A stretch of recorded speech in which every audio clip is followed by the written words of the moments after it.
लोकसभा में भले ही वक्फ संशोधन विधेयक पास हो गया हो पूर्ण बहुमत के साथ, लेकिन दूसरी ओर पूरा का पूरा विपक्ष जो है बौखलाया हुआ है। सीधे तौर पर बात अगर हम चंद्रशेखर रावण की करें तो उन्होंने तो मोदी सरकार को बड़ी धमकी दे दी है। उनका कहना है कि हम इस बिल का विरोध करेंगे और सड़कों पर उतरेंगे जिस तरीके से हमने किसान आंदोलन का विरोध किया था। सीधे तौर पर विपक्षी दलों का यह कहना है चूंकि सरकार के पास बहुमत था, उनके पास सांसदों के आंकड़े ज्यादा थे, जिसकी वजह से उन्होंने ये बिल पास करवा लिया है, लेकिन ये पूरी तरीके से गैर कानूनी है, गैर संवैधानिक है। आपको बता दें कि लोकसभा में 12 घंटे की चर्चा के बाद वक्फ संशोधन बिल पास हो गया। रात 2 बजे हुई वोटिंग में 288 सांसदों ने पक्ष में और 232 सांसदों ने विपक्ष में वोट डाले। ऐसे में तमाम जो प्रतिक्रियाएं हैं विपक्ष की वो भी सामने आया है। पूरा का पूरा जो विपक्ष है इस बिल को लेकर के अपना विरोध जता रहा है। बता दें कि वक्फ संशोधन विधेयक लोकसभा में पारित होने पर आजाद समाज पार्टी कांशीराम के सांसद चंद्रशेखर आजाद ने कहा कि हमने अपनी बात रखी, हम इस बिल के खिलाफ अपनी लड़ाई जारी रखेंगे और सड़कों पर उतरेंगे जैसा हमने किसान आंदोलन में किया था। सुनिए चंद्रशेखर रावण का ये बयान। देखिए, हमने अपनी बात रखी, बहुत सारे साथी अपने जमीर की आवाज को नहीं सुन पाए, इसलिए बिल पास हो गया, लेकिन हम इस लड़ाई को दुकान छोड़ेंगे। हम लोग सड़कों पे इसको लड़ेंगे जैसे हमने किसान आंदोलन लड़ा था, उसी तरह से हम लोग सड़कों पे लड़ेंगे और जब तक लड़ते रहेंगे जब तक जो है किसान आंदोलन ये बिल भी सरकार वापस नहीं लेती। लेकिन ये लड़ाई क्यों, जब सरकार लगातार यही कह रही है कि हम ये इसमें मुसलमानों का कहीं भी अहित नहीं है, विपक्ष नैरेटिव सेट करना चाहता है कि हम जब नोटबंदी की गई थी तब भी यही कहा गया था इससे लोगों का भला होगा। जब किसान बिल आए थे कानून में तब भी यही कहा गया था, हमेशा यही कहा जाता, लेकिन उसका परिणाम बाद में पता लगता है। मैं आज आपको कह रहा हूँ 4-6 महीनों में हमें पता लग जाएगा कि सरकार का एजेंडा क्या है। इसलिए क्योंकि ये बिल कॉन्स्टिट्यूशन के अगेंस्ट में है, संविधान विरोधी, इसलिए हम लोग और मुसलमानों के खिलाफ है, इसलिए फिर भी हम अपनी बात को सड़क पर जाकर रखेंगे। आज हमने पार्लियामेंट में रखी है, अब हम सड़क पर जाकर अपनी बात जनता के बीच में रखेंगे। आज ही मतलब अगर राज्यसभा में हो जाएगा, डिस्कशन होगा इस पूरे विषय पर, उस पर क्या कुछ कहेंगे? देखिए, राज्यसभा के लिए मैं कुछ नहीं कह सकता, मैं लोकसभा में हूँ, मगर मैं फिर आपसे कह रहा हूँ ये अब जनता को के बीच में जाकर उनको जागरूक करें किस तरह सरकार उनके हितों पर डाका डालने काम करे। इसके अलावा बात अगर हम टीएमसी की सांसद महुआ मोइत्रा की करें तो उन्होंने तो साफ तौर से ये कह दिया कि भारत के धर्मनिरपेक्ष लोकतंत्र का ये काला दिन है। सुनिए टीएमसी की सांसद महुआ मोइत्रा का ये बयान।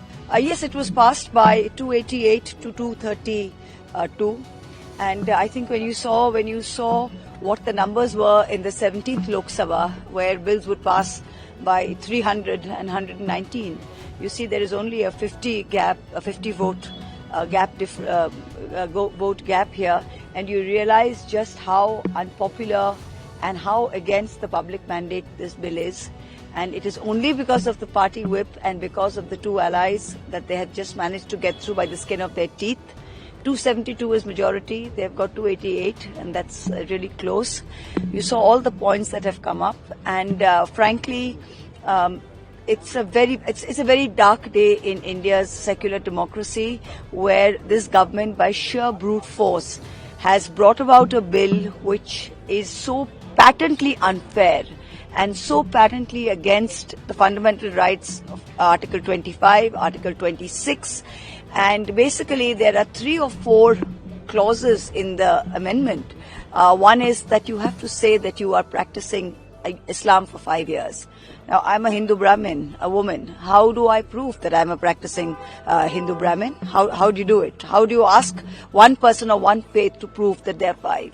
The second, they say that only if you're a Muslim of 5 years can you donate something. In my constituency, for example, when a Muslim did not have a graveyard or did not have land, there were rich Hindu landowners, zamindars, who have donated land for Muslim graveyards, for masjids, for all of this. So is that all going to be declared null and void?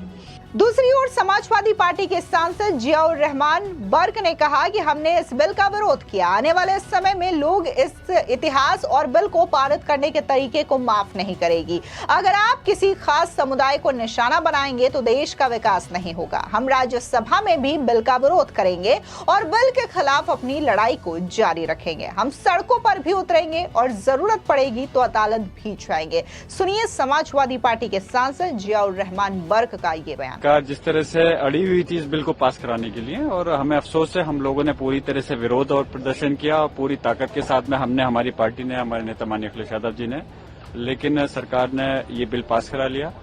और आने वाले समय के अंदर जब पुराने समय को याद किया जाएगा तो इस इतिहास को लोग माफ नहीं करेंगे कि किस प्रकार से इस बिल को पास कराया गया। लेकिन देखिए, सरकार लगातार यही समझाने की कोशिश कर रही है कि गलत नैरेटिव न सेट किया जाए, ये मुसलमानों के हित में है, महिलाओं के हित में है, जो गरीब मुसलमान है उनके हित में है, तो लगातार विरोध क्यों? क्या हित में है, मैं पूछना चाह रहा हूँ। अगर ये हित में है तो फिर सरकार को समझाने के प्रयास की जरूरत ही क्यों पड़ रही है?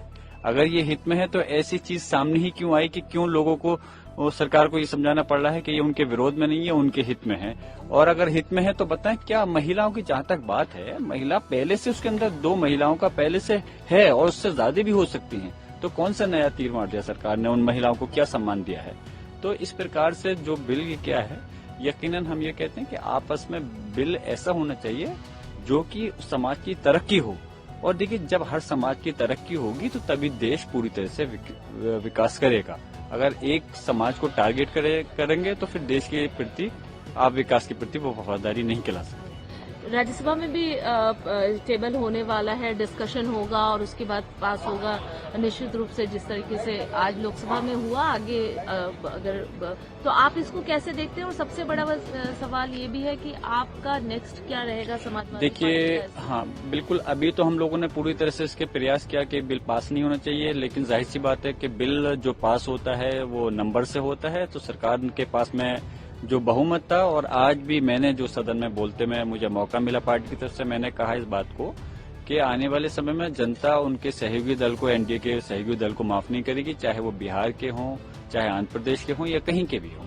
तो इसलिए और अब राज्यसभा में आएगा तो पूरा प्रयास करेंगे कि वो उसको वहां रोक सके। अदरवाइज अगर पास होता है तो उसके बाद में हम इसकी लड़ाई को, जो हमारी तंजीमें हैं समाज की, जो जिस तरह से इसको लड़ना चाहती हैं, सड़क पर लड़ना चाहती हैं, तो हम तब भी साथ रहेंगे और जरूरत पड़ेगी तो न्यायालय भी जाएंगे। एक और सवाल कि कई मुस्लिम जो समुदाय है, कई मुस्लिम मंच है, वो आगे है, उन्होंने इसको सपोर्ट भी किया, तो आखिर अलग अलग क्यों? कोई सपोर्ट नहीं कर रहा। देखिए, जहां तक बात है मिसाल के तौर पर कि अगर कहीं 95% अगर किसी चीज में कहीं वोट समर्थन में है या किसी चीज के विरोध में है तो लगभग वो 100% के ही कहलाते हैं। और मैं इस बिल में मैं गारंटी के साथ में कहता हूँ, हमारे समाज का आप 1% तो छोड़िए, कुछ % भी लोग मुश्किल से साथ हो पाएंगे इस बिल के, क्योंकि जाहिर सी इस बिल को क्लियर है, ये बिल जो है हमारे समाज को तोड़ना और कमजोर करने के लिए लाया है। इसके अलावा समाजवादी पार्टी के सांसद अवधेश प्रसाद की प्रतिक्रिया भी सामने आई। उन्होंने कहा कि हमने लगातार इस विधेयक का विरोध किया और कहते रहे कि सरकार की मंशा ठीक नहीं है, वे वक्फ बोर्ड की संपत्ति हथियाना चाहते हैं, ये विधेयक संविधान के खिलाफ है। सुनिए समाजवादी पार्टी के सांसद अवधेश प्रसाद का ये बयान। ये संख्या बल के आधार पर ये बिल पास हुआ है, जबकि हम लोगों ने लगातार इस बिल का विरोध करते रहे और इस बात को कहते रहे कि ये सरकार की नीति, सरकार की नियत, सरकार का इरादा अच्छा नहीं है और वक्फ बोर्ड की प्रॉपर्टी को ये हथियाना चाहते हैं। इस प्रॉपर्टी के द्वारा इस देश की करोड़ों बच्चों की पढ़ाई होती है, उनको कपड़े मिलते हैं, दवाई मिलती है, खाना मिलता है और न जाने कितने हमारे ये स्कूल चलते हैं जिन्हें मदरसा कहते हैं। इन मदरसों को भी बैग मिलता है, आर्थिक सहायता। तो सरकार का इरादा ठीक नहीं है। ये बिल पूरी तरह से संविधान के खिलाफ है।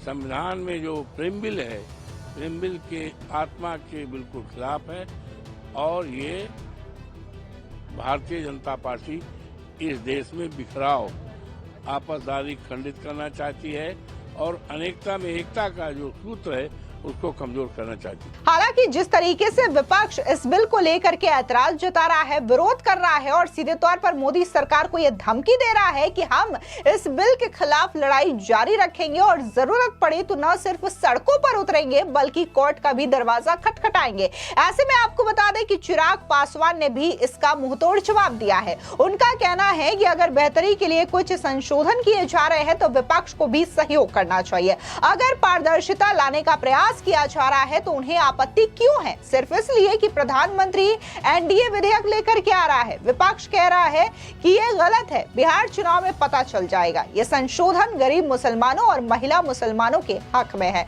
सुनिए चिराग पासवान का ये बयान। ये बात ना विपक्ष को भी अब समझने की जरूरत है कि अगर किसी की बेहतरी के लिए अगर कुछ किया जा रहा है, संशोधन किए जा रहे हैं, तो उसको भी ईमानदार तरीके से विपक्ष सुधारे ना। अगर पारदर्शिता किसी सिस्टम में लाने का प्रयास किया जा रहा है तो उससे ऐतराज किस बात का है? अगर एक ऐसा संशोधन लाया जा रहा है जो उस वर्ग के गरीब लोग हैं उनको मुख्य धारा के साथ जोड़ता है तो इसमें तकलीफ क्या है? दिक्कत यह है कि जस्ट बिकॉज एनडीए लेके आ रहा है, प्रधानमंत्री नरेंद्र मोदी लेके आ रहे हैं, तो ये गलत ही है। और हर बार सिर्फ इसका विरोध इसलिए करो क्योंकि एनडीए की सरकार लेकर आ रही है। और विरोध करने का तरीका आप तथ्यों पे कीजिए ना। आज मुझे बता दीजिए कितने ऐसे विपक्ष के सांसद हैं जिन्होंने तथ्यों की बात की। उन्होंने सिर्फ एक जनरलाइज स्टेटमेंट दिया कि मुसलमानों के विरोध में है ये सरकार, मुसलमानों को खत्म करना चाहती है, मुसलमानों को हाशिए पे फेंकना चाहती है। हम लोग के ऊपर भी वही आरोप। आप मुझे बताइए, मैं रामविलास पासवान का बेटा हूं। मेरे नेता, मेरे पिता ने अपनी पार्टी को समाप्त कर दिया 2005 में, मुस्लिम मुख्यमंत्री बिहार में बने, उसकी पैरवी करते करते। उस वक्त कहां थी ये तथाकथित सारी सेक्युलर पार्टियां? क्यों नहीं आ गई ये समर्थन में? आज मेरी धर्मनिरपेक्षता के ऊपर, आज मेरे सेक्युलरिज्म के ऊपर आप सवाल खड़े करते हैं, बट उन लोगों का आप साथ देते हैं जिनको सच्चर कमेटी की रिपोर्ट कहती है कि भैया मुसलमान की बदहाल परिस्थिति के जिम्मेदार ये लोग हैं। कांग्रेस का आप साथ देंगे, राजद जैसी पार्टी का साथ देंगे जिन्होंने खुद वक्त को लेकर, लालू जी का बयान वायरल है आज की तारीख में, हर कोई जान रहा है उन्होंने क्या कहा क्या नहीं। और विपक्ष की ये आदत बन गई है डराने की लोगों को। इन्होंने इसी तरीके से डराते डराते सीए के बारे में इन्होंने भ्रम फैलाने का प्रयास किया कि वो नागरिकता छीन लेगा। कौन से मुसलमान की नागरिकता छीन ली गई मुझे बताइए? मैंने सदन के इसी पटल में मैंने बोला था कि हाथ कंगन को आरसी के आने वाले समय में पता चल जाएगा किसकी नागरिकता गई। इतना समय हो गया, कौन से मुसलमान की नागरिकता छीन ली गई? धारा 370 हटाने को लेकर इसी तरीके का भ्रम फैलाया गया। हर बार लोगों को सिर्फ डरा कर, और आज पुनः अगले 2 साल में पता चल जाएगा ना, 2029 में हम लोग फिर जाएंगे चुनाव में, 29 के चुनाव में परिणाम दिख जाएंगे। अभी बिहार का चुनाव है 6-7 महीने के बाद, उसमें पता चल जाएगा भैया। अगर आप मुसलमानों के हक में, और ऐसे मुसलमानों के हक में जो गरीब वर्ग से आते हैं, उनको मुख्य धारा के साथ जोड़ने की सोच के साथ लाते हैं, तो इन लोगों को तकलीफ होती है। क्यों? क्योंकि ये लोग भ्रष्टाचारियों का संरक्षण करने की सोच रखते हैं। ये संशोधन मैं ईमानदारी से मानता हूं, मैं रामविलास पासवान का बेटा हूं, कोई ऐसी गलत चीज का मैं पक्ष नहीं लूंगा जो मेरे पिता की विचारधारा के खिलाफ जाए। मेरा कमिटमेंट ना सिर्फ समाज के इस वर्ग के साथ है, मेरा कमिटमेंट मेरे पिता की आइडियोलॉजी के साथ भी है। तो मैं कतई उसके साथ मैं समझौता नहीं करूंगा। मैं मानता हूं कि ये संशोधन प्रो पुअर मुसलमान है, ये संशोधन उन महिला मुसलमानों के हक में है जिनको अभी तक हाशिए पे रखा गया है। मणिपुर पे चर्चा हो रही थी, राहुल गांधी उस वक्त नहीं थे। अब ये बता दीजिए इन लोग की गंभीरता, एलओपी की गंभीरता बताइए। आज सुबह जब ये भी आया, जब ये वफ्द को भी जब इंट्रोड्यूस किया जा रहा था, for the longest time LOP was missing. अभी जब मणिपुर वाला मामला, मणिपुर इतनी बार ये लोग कह रहे हैं, उसका राजनीतिकरण कर रहे हैं, सब कर रहे हैं। और जब गृह मंत्री जी जब उसके ऊपर जब जवाब दे रहे हैं, जब अपनी बातों को रख रहे हैं, जब स्पष्टीकरण दे रहे हैं, आपके सवालों के जवाब दे रहे हैं, तो आप मौजूद रहना भी जरूरी नहीं समझते। वक्त के दुनिया भर के ये लोग माहौल बना रहे हैं, जनता के बीच जा रहे हैं, मुसलमानों के बीच जा रहे हैं। आप दिन के विजुअल्स निकाल के देखिए, विपक्ष के कितने सांसद कब कब मौजूद थे। और खास तौर पर एलओपी की भूमिका है, you have to be present in the house, counter us every time, then you say that कि ये स्पीकर आपको बोलने नहीं देते, सरकार आपको बोलने नहीं देती। आप रहिएगा तब तो आप बोलिएगा, आप रहेंगे नहीं तो बोलेंगे कब? आपको बता दें, इसके अलावा टीएमसी के सांसद सौगत राय ने भी इस पर अपनी प्रतिक्रिया जाहिर करते हुए कहा कि विधेयक पारित होना ही था क्योंकि सरकार के दलों के अधिक सांसद हैं। हमने विधेयक और सरकार का विरोध किया है। सुनिए टीएमसी के सांसद सौगत राय का ये बयान। आप लोग विरोध कर रहे थे, फिर भी पास हो गया। फिर तो पास होने वाला ही था। ये तो सरकारी दल का ज्यादा संख्या है, इसलिए वो सरकार बनाए। विरोधी दल की ओर से हम लोग जितना बाधा दे सकता उतना बाधा दिया। हमने हर क्लॉज पर, हर खंड पर हम विरोध किया, अमेंडमेंट दिया, वोटिंग कराया, फिर सरकार और ये बिल के खिलाफ जितना बोल सकते हम बोले। बिल तो पास होने वाला ही था, इसमें आप लोग कैसे बिल तो पास हो गया। हम कभी बोले थे कि हम लोग पास कराएंगे? हमने वहीं दूसरी ओर कांग्रेस के सांसद इमरान मसूद ने तो साफ तौर से ये कह दिया कि आज का दिन काला दिन के तौर पर इतिहास में लिखा जाएगा। सुनिए कांग्रेस के सांसद इमरान मसूद का ये बयान। ये इतिहास में लिखा जाएगा। हमारे अधिकारों के ऊपर पूरी तरीके से कुठाराघात है और हमने बार बार चिताया कि आप जो बात यहाँ बोल रहे हो, आप कह रहे हो कि हमने वक्फ बाई यूजर को खत्म कर दिया, लेकिन वक्फ बाई यूजर के अंदर एक शब्द लगा करके सिवाय उन संपत्तियों के जिन संपत्तियों के ऊपर सरकारी कब्जा सरकारी ना हो, मतलब कब्जा सरकार का ना हो या वो विवादास्पद ना हो। और उसके लिए सबसे बड़ा उदाहरण उत्तर प्रदेश है। उत्तर प्रदेश में 14,500 हेक्टेयर में से 11,500 हेक्टेयर लैंड वक्फ की जो थी उसको सरकारी संपत्ति बनाने का काम किया गया, उसको विवादित करने का काम किया गया।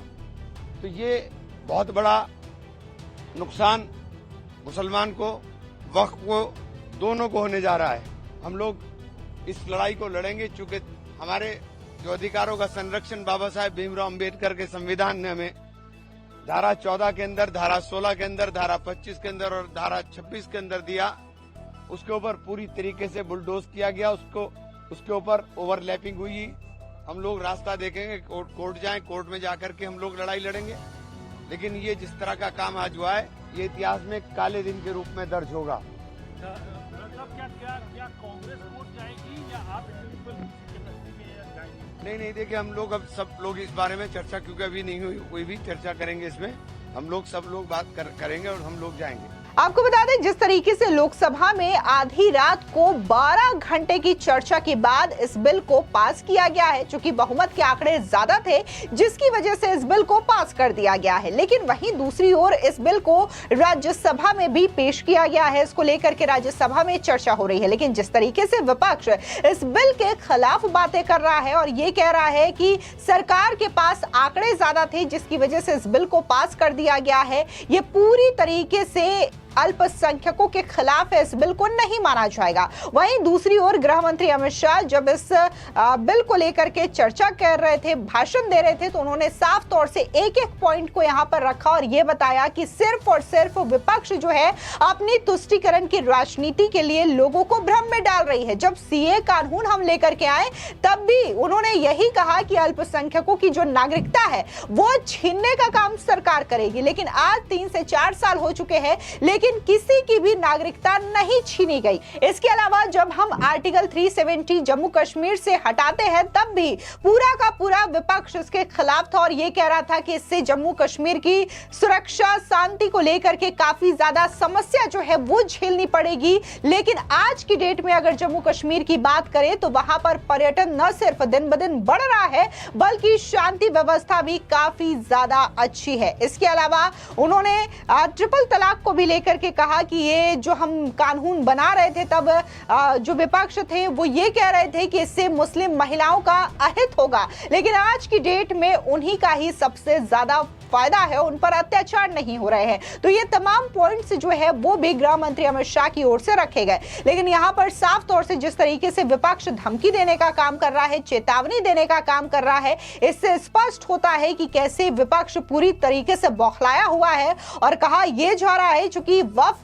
के नाम पर कई सारे मनमाने ढंग से यहां पर संपत्तियों को हथियाया जाता था, तो ये जो चीजें हैं वो अब बंद हो जाएगी और इसी वजह से ये जो संशोधन है वो किया गया है ताकि वक्फ के नाम पर जो भू माफिया होते थे, वो अवैध तरीके से जमीनों को कब्जाने का काम करते थे, वो चीजें नहीं होगी। और इतना ही नहीं, जो वक्फ बोर्ड में जो सदस्य होते थे उसमें महिलाएं भी शामिल होंगी और मुस्लिम समुदाय के जितने भी लोग आते हैं वो भी मिल करके इस वोट में काम करेंगे, उनका भी इसमें हिस्सा होगा। तो ये तमाम चीजों को ध्यान में रखते हुए वक्फ संशोधन विधेयक जो है वो लोकसभा में पास करवा लिया गया है। लेकिन चूंकि विपक्ष है, विपक्ष लगातार किसी भी मुद्दे को लेकर के, किसी भी एजेंडे को लेकर के सरकार का विरोध करती है। भले ही किसान आंदोलन को लेकर के यहां पर चंद्रशेखर रावण की ओर से चेतावनी दी गई है। देखना दिलचस्प होगा कि क्या लोकसभा के बाद राज्यसभा में भी पास होने के बाद विपक्ष का यही रवैया रहता है या फिर विपक्ष का जो विचार है वो बदलता है। फिलहाल इस पूरी खबर पर आपकी क्या राय है, कमेंट सेक्शन में जरूर बताएं। धन्यवाद।